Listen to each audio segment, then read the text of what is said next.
while modern American women spend 45 minutes getting ready each morning, checking mirrors, choosing outfits, and applying makeup. Mennonite women follow rules so strict and unbelievable that your entire beauty routine would be considered sinful in their world. Rule 1. Head covering 24/7. Here's something that'll shock you. Many Mennonite women wear their prayer cap from the moment they wake up until they go to bed. Even when they're completely alone at home, cooking dinner, or doing laundry, this isn't about fashion or tradition. It's about constant faith. While you might throw on a baseball cap to hide bad hair, they're covering theirs for God. Rule 2. Never cutting hair. Now get ready for this. Some Mennonite women haven't had a single haircut since they were children. Not a trim, not a snip, nothing. We're talking about hair that reaches their ankles. Hair so long they have to braid it just to walk normally.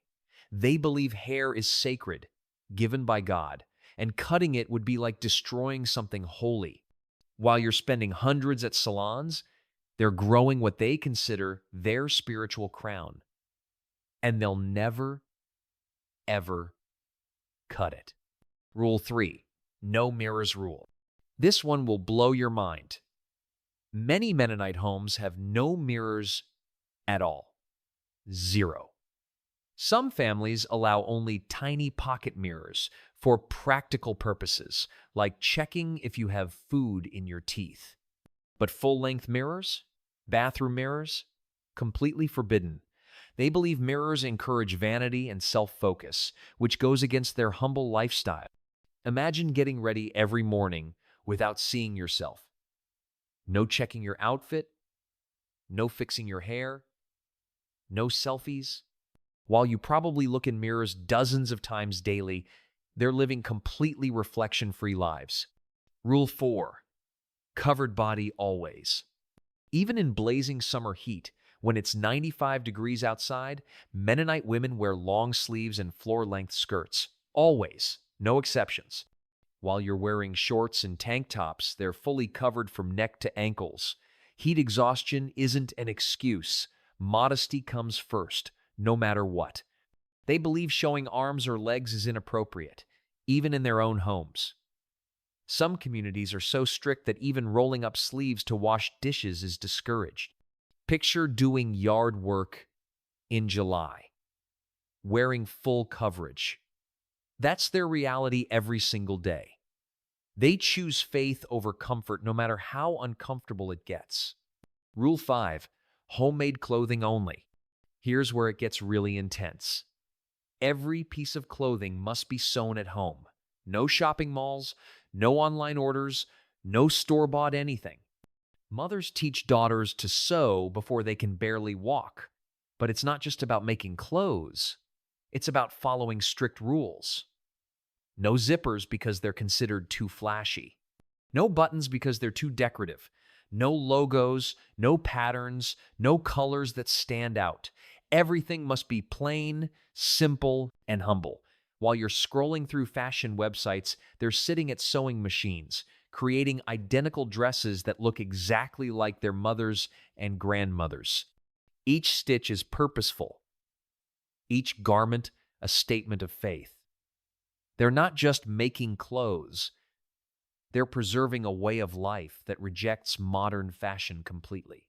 Some women spend entire days sewing single garments, measuring and cutting fabric with precision that would make professional seamstresses jealous. It's craftsmanship driven by spiritual devotion rather than profit. Rule 6. No photos ever. This rule is absolutely mind-blowing. No photographs. Ever. Not at weddings. Not at birthdays. Not even family portraits. They believe photography encourages pride and vanity, making people focus on their appearance instead of their soul. While your phone probably has thousands of photos, many Mennonite families have zero pictures of their children, their weddings, their grandparents. Nothing. Some communities believe cameras capture part of your soul, making photography spiritually dangerous. Imagine never having a wedding photo, never taking a picture with your newborn, never capturing precious family moments. They choose to live in the present moment instead of documenting it. While you're constantly posting and sharing, they're creating memories that exist only in their hearts and minds. No social media, no photo albums, no visual history. Just pure, undocumented life experiences. Some families have lived for generations without a single photograph existing of any family member. They preserve memories through storytelling and oral traditions instead of visual documentation. It's a complete rejection of our image-obsessed culture. Rule 7. No romantic displays. Dating in Mennonite communities is unlike anything you've ever seen. Couples can't hold hands before marriage. They can barely even speak alone together. All romantic interactions are supervised by parents or church elders. While you might kiss on the first date, they don't even touch until their wedding day. Courtship is formal, distant, and completely controlled by the community. Some couples exchange letters that are read by parents first. They meet in group settings, never alone. Romance is seen as dangerous, something that could lead to sin if not carefully monitored. Imagine falling in love with someone you've never touched, never been alone with, never really gotten to know privately. They're choosing lifelong partners based on character and faith, not chemistry or compatibility. While modern dating involves intimacy and personal connection, theirs is about spiritual alignment and community approval. It's courtship designed to prevent passion and ensure practical, faith-based marriages. Some couples don't even call each other by first names until engagement. They refer to potential partners formally, maintaining emotional distance until marriage is confirmed. Physical attraction is considered secondary to spiritual compatibility. Rule 8. No deodorant perfume. Here's something that sounds completely unbelievable. In ultra-conservative Mennonite communities, women are forbidden from using deodorant or perfume. Any artificial scent is considered worldly vanity. They believe natural body odor is how God intended humans to smell, and masking it shows dissatisfaction with divine creation. While you probably use multiple scented products daily, they're going completely scent-free. Some communities allow unscented soap for cleanliness, but even that's debated. Imagine working in gardens, cooking over wood stoves, doing physical labor, and never using deodorant. They're not just avoiding artificial scents. They're embracing what they consider spiritual purity. This rule affects everything from soap to shampoo to laundry detergent. Some families make their own cleaning products to ensure nothing has artificial fragrance. While the beauty industry makes billions from scented products, these women are choosing natural, unaltered existence. They believe true cleanliness comes from spiritual purity, not artificial enhancement. It's a level of natural living that most people couldn't even imagine attempting. Some communities inspect personal items to ensure no artificial scents are present. Even gifts from outsiders are carefully examined for forbidden fragrances before being accepted into the home. Rule 9. Cannot be head of household. This rule is shocking in today's world. Even if a Mennonite woman is widowed and owns her house, she cannot be the head of household. Leadership must always pass to a male figure, sometimes a brother-in-law, son, or church elder. While modern women fight for equality, Mennonite women accept that male authority is divinely ordained. They believe God designed men to lead and women to follow, regardless of circumstances. A widow might own property, run a business, and support her family, but she still needs male oversight for major decisions. This isn't about capability. It's about spiritual order. They interpret biblical teachings to mean women should never have final authority, even in their own homes. Some communities require women to ask permission before making purchases over a certain amount, even if it's their own money. While you might make independent decisions daily, they're living under permanent male guidance. They don't see this as oppression.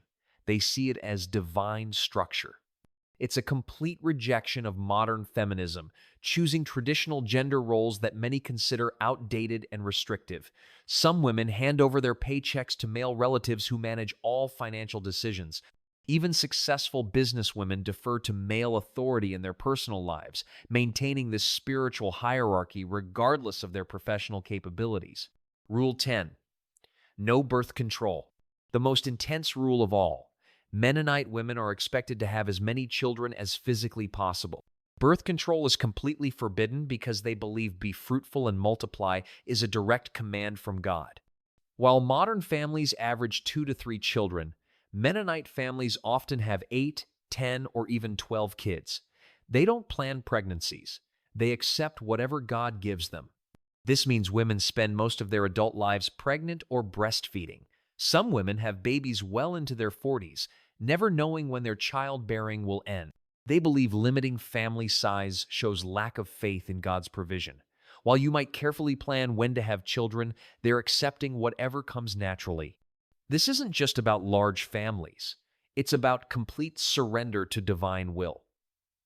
They don't use any form of contraception, not even natural family planning methods.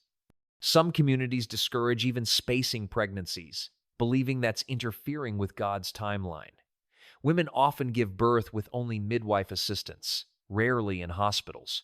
They're raising these large families on single incomes in small homes with limited resources.